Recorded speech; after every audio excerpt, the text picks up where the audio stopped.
Welcome back. Well, I'm going to show you how you can weigh a car for about 50 bucks. A while ago, I wanted to weigh my car. I didn't have very many options. So the one thing I did, I went to a commercial weigh scale, weighed my truck there or my car there. It came out to 25.30 without me in it. And that's with, I think, about 3/4 of a tank of fuel. Um, but I wasn't really happy with that because I had a hard time trying to figure out how much weight was in the front versus how much was in the back. And that's something I really wanted to know with my car because the engine's set so far forward and everything else because of the swap and the way the car is laid out and that sort of thing. So I went online, did some digging, and somebody online had 3 bathroom scales with a board across them, and they're putting the car on top of that. And it looked like an interesting way to do it. So I kind of took some of those suggestions loosely. I went out to Amazon. I bought 2 bathroom scales. They're 400 pounds each. My car is pretty light. I shouldn't have any more than 800 pounds on one wheel. If you have a heavier car, you probably do because 2,500 pounds is pretty light.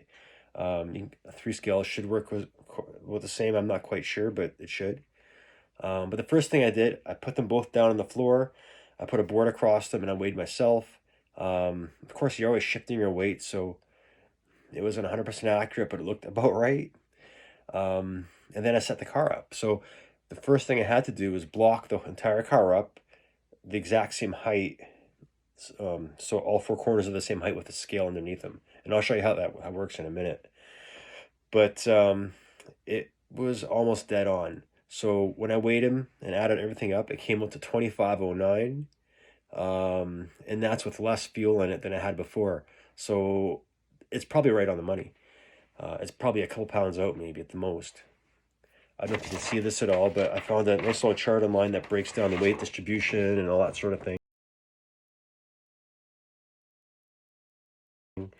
2509, 57% in the front, 43% in the back, which really isn't bad considering what the car is. I'm pretty happy with that. I'm going to try to get more weight onto the passenger side, though. It seems like a lot of the weight's stuck on the one side, but regardless, it was quite informative.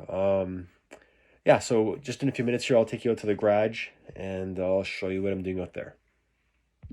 All right, we're in the garage now, and it is super cold. I can see my breath. Anyways, you can see the wheels, how I have them blocked up.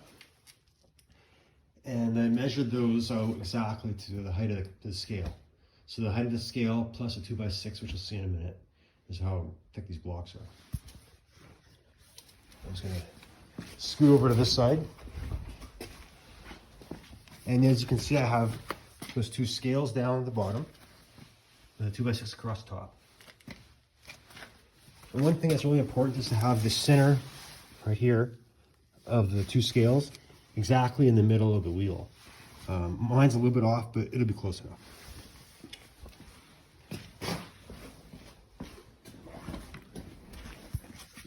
All right, I'll just lower it down.